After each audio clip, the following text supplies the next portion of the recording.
Hello, and I'm back to talk a little bit about, or at least introduce the topic of nihilism, as it was requested by a couple of folks, and it comes up a lot. And my earliest experiences in philosophy involved, moving from being a kind of foolish evangelical type to uh, someone who was interested in theology and more liberal interpretations of Christianity to Kierkegaard, existentialism, Sartre, Camus, boom. So it's something I'm pretty familiar with personally is thinking about experiencing our displacement from the center of the universe in terms of meaning. And I think that's sort of the story of nihilism is in as much as humans come to imagine a world, order, and structure and their place in it, they inevitably anthropomorphize, they inevitably uh, historically, put themselves and things like themselves at the center of things. And this finds its ultimate expression in, kind of medieval chain of being philosophical systems, which everything has a purpose, everything has a meaning, everything that happens for a reason, and that is a good reason for us. This is kind of the main thrust of Christianity, honestly, and its long influence and transformation of human culture, I think beyond, just Europe. Everybody thinks of it as just a Western thing, but I think through its secularized forms, Christianity has been pretty instrumental in transforming the entire world. But let's leave that aside. As we move from a place where it seems like everything has a reason, happens for a reason, and everything has this definite structure, of which we are a reflection of it in some form. Two views of modern science, which see such things as emergent properties as opposed to, something that's just given at the outset for the purpose of realizing some plan that some agent had made. When we move out of that, everything starts to seem a little bleak and dark. And it's interesting that this is experienced by so many today even though it's a kind of historical event, with the rise of modernity, and one might see the experiences of the 19th century, the 20th century, but people experience it again and again. And I think it's because it latches on to aspects of our development as children. And you see, there's a really good case for this made in Simone de Beauvoir's The Ethics of Ambiguity, which I recommend to everybody. It's like the greatest book of philosophy ever written. Maybe not quite, but it's up there. It's very readable too. And she basically makes this argument that humans begin with, to understand our world, we have to have these illusions of solidity, almost godlikeness to adults and to ideas and concepts and so on.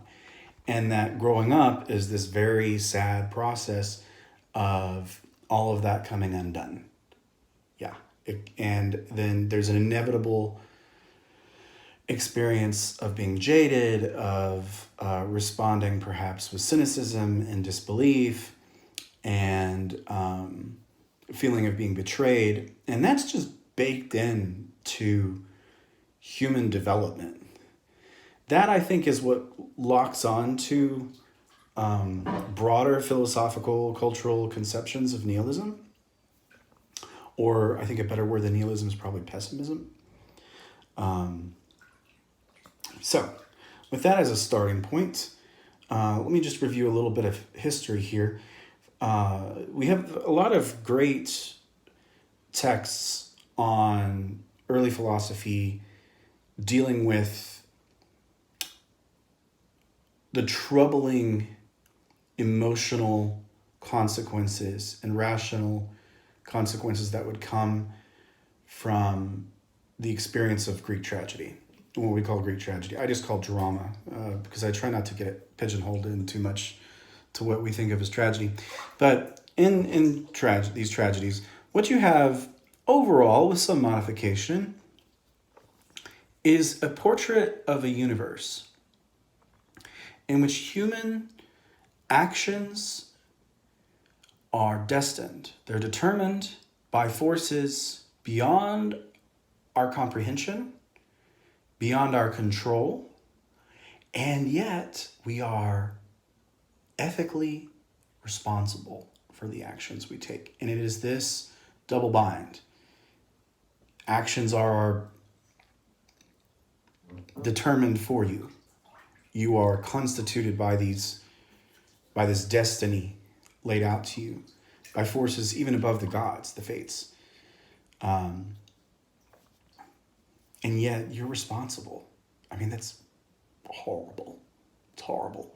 And it's this tragic condition that, a lot of, it led to, on the one hand, you've got kind of Aristotle's take in the Poetics where he's like, this is a good way of experiencing these emotions and these sensibilities and letting them pass through us, and we can grow from it.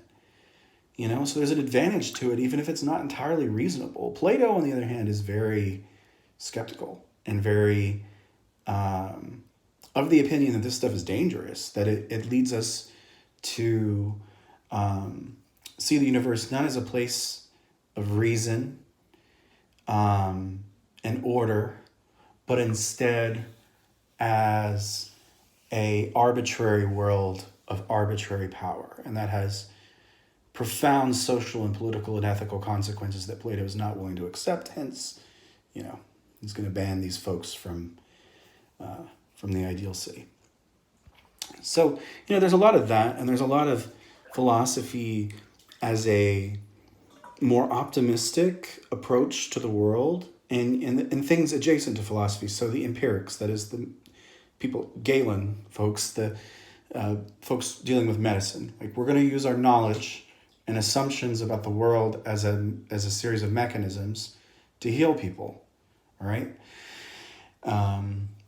And, similar things with mathematicians. We can determine through observing the celestial sphere and knowing something about geometry and learning something about geometry, we can understand the structure of the world and how it works. And there's a beauty and an elegance to all of that.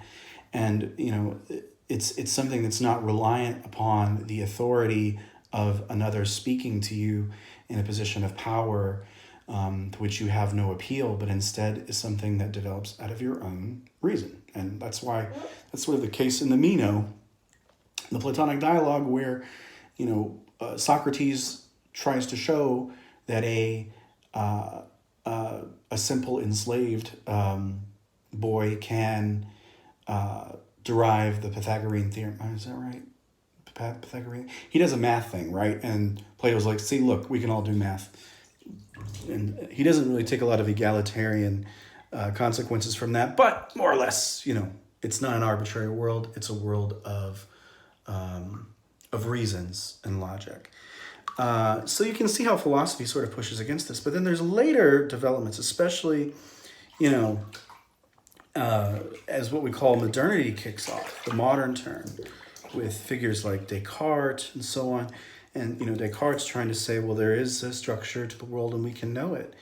And Spinoza comes after this and saying there's a structure to the world and we can know it up to a point, up to the point that we are equipped. But beyond that, it's a sort of black box. There are, God has, or nature has infinite attributes, but we can only understand two: thought and extension. And everything else is beyond us. So that's the beginning of there's sort of something beyond reason.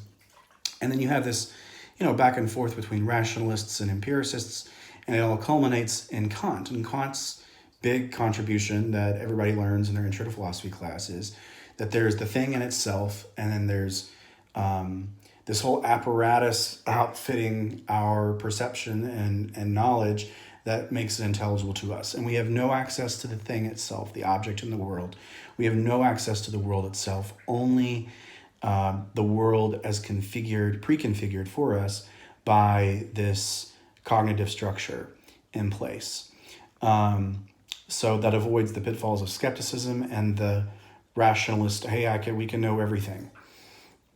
So that's a big simplification, but that's really the starting point for a lot of more contemplative, philosophical nihilism and pessimism that you get out of Schopenhauer next, whose sort of big contribution is a kind of rejection of the world for us in favor instead of the world as it is, and that involves a kind of suicide in a way. That's a simplification, but I'm going to move right along to these different figures. And you have Nietzsche, who sort of learns from that, and he's drawn to the Greek tragedy, tragic ethos. So they're really good series of lectures that are very incomplete. Philosophy in the Tragic Age of the Greeks, and then of course there's his book on tragedy, with the Dionysian and Apollonian, so on. But basically, like, Nietzsche's case is that God is dead. That is this ultimate meaning that situates us in the world and centers us. Is gone. It's not there. It's not coming back. And anything we do to make it try to come back isn't going to work. And any kind of belief in God today is still within the context of God is dead. And that is that ultimate meaning, that ultimate signification that makes everything make sense for you, that gives everything that solidity, is not there. And it can't be there. It can't come back. So what do you do with that? You can retreat in despair in that form of nihilism, or you can sort of courageously reject the world as imposed on you and impose yourself on it in this sort of vibrant, aesthetic expansion of your being, and so on. This has its interesting quasi-leftist aesthetic side. It has its aristocratic right-wing side as well. And on that note, you can see similar developments with people who are nihilism adjacent, like Heidegger, and I don't know how to say this guy's name, Cioran, Cioran. He was Romanian. Both of these figures, Heidegger and him, became fascists at various points. Heidegger's maybe a little less of a pessimist and nihilist, but he's adjacent to that. Cioran is straight up a pessimistic nihilist of an extreme type. You might say there's, with Schopenhauer, a kind of refusal and suicide. And Nietzsche, there's a kind of rejection and affirmation of self, rejection of the world, affirmation of self. And then with Cioran, there's a kind of double rejection of those in sleep, is sort of his conclusion. He ends his philosophical career in A Short History of Decay being more of a skeptic of a type. And you can see how he's dealing with a criticism not only of Marxism and forms of ideas of transforming the world. Like, he's definitely rejecting that, transforming the world for the better. But he seems to also honestly have pushed back against his own fascist past. I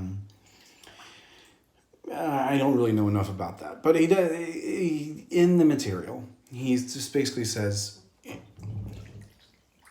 anybody who's gotten themselves worked up by an idea in such an extreme manner that they're willing to kill somebody has already lost, and they are deluded, and they are adding more suffering to the world. It is better to remain skeptical and just let that stuff go. So from here, there's some contemporary figures at the New School where I'm at. There's Eugene Thacker, who I took a course that was split between him and Simon Critchley, and he's really good. He writes about this stuff. He has a short book on cosmic pessimism that's a little black volume that I highly recommend. Actually, it's right here. It's a very, very good book. Very poetic. He also has this Infinite Resignation. It's got more material. I'm not as into it as I am the little book, but it's good anyway. And of course, there's Thomas Ligotti, If you've never heard of Thomas Ligotti, oh, you're in for a treat. He is the best horror writer, in my opinion, of the contemporary era, at least in terms of inventing a kind of sensibility. Over time, a lot of his works will feel repetitive, like it's the same theme hitting you over and over again, but it's a great theme. And it's sort of an improvement on Lovecraft, because whereas with Lovecraft, you have the cosmic pessimism, but it has to come with this whole world of Cthulhu and Nyarlathotep and all these entities. And there's no real guiding thread in the Ligotti stuff. There's no deities. There's just a lot of misery.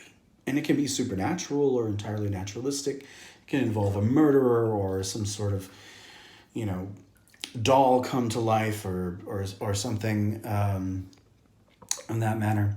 But Ligotti has got this great book, The Conspiracy Against the Human Race. And it is a actual nonfiction book that was referenced first in one of his short stories. It's something that a character has written and refers to. The basic case of the conspiracy against the human race is this: that the entire universe is a miserable place of carnage, in which you have the singular universe that has endlessly differentiated itself, and all of the differentiations are tearing each other apart forever. The good thing about this carnage is no one's really aware of it, and they're just sort of geared up to do the thing, to reproduce, to eat, to tear everything else apart around you, and to persist until you break down and other things tear you apart. But humans have a much worse situation, and that is as a consequence of our awareness of the situation, that by accident, a series of neurological adaptations having to do with improving our ability to move and respond to stimuli and plan, with memory and so on, resulted in this consciousness. And that consciousness is aware of this universe of endless horrors, of chaos at feast, as he says. And so the only answer is to kill ourselves. And Ligotti says, I'm not courageous enough to do it myself, but what we should do instead is, as a species, we should be anti-natalistic. That is, we take the consequence, all the way. We shouldn't reproduce. And that's why there's a lot of connections between these forms of pessimism and more radical sects of Gnosticism in late antiquity, which, were also anti-natalists. Their idea was that it's the end of the world and material world is irredeemably evil, and so the way forward is for us not to reproduce and to die off. And Ligotti is a little tongue-in-cheek in this, but because he's writing it, it's a nonfiction piece, but it's meant to be kind of fictional, but and there's some performative aspects to it. He brings up, he'll go through this litany, like, let's talk about Schopenhauer, all right? But there's a moment where he wavers and he's no longer pessimistic. And let's talk about Nietzsche. He's not pessimistic at all, really, if you look at him. And he just goes to these people over and over and is like, we need to just go all the way. And that's sort of the point. But he is assuming a literary ethos when he's writing it, I think. I mean, the guy goes to work and he writes his books. So maybe he's not completely serious that we should all adopt this view and be antinatal. Or maybe, he's willing to put it out there, but if it were to become like a movement, he'd be like, hey, wait, it's not a good idea. Who knows? But that's sort of the thrust of it. I think Ligotti has the best take on the consequences of nihilism or pessimism and its origins. But I still think it's largely a cultural thing. It's a developmental thing. I think it's just as possible to look at a situation where no meaning is fixed and given to us by a stable external character. You can look at that with despair, or you can look at that with exhilaration. And I tend to look at it with exhilaration, because then we can impose meaning. Then we are responsible for constructing this new thing. And this is This is how, me being an existentialist type and a communist, Marxist, socialist are all kind of enmeshed together. So, yeah, there's a basic Nihilism 101 going through this cast of characters. I highly recommend The Conspiracy Against the Human Race by Thomas Ligotti, and this little black book by Eugene Thacker, Cosmic Pessimism, and A Short History of Decay by Chiron. Don't know how to say his name. He also has a book called The New Gods. It's not as good. If you're really into, if you like the supernatural horror stuff, though, let me tell you, Ligotti's fiction, second to none. Teatro Grotesco, I think, is the best collection of short stories. His closest thing to a novel is My Work Here Is Not Yet Done. It's a novella. It's wonderful. Anyway, that's it. Till next time.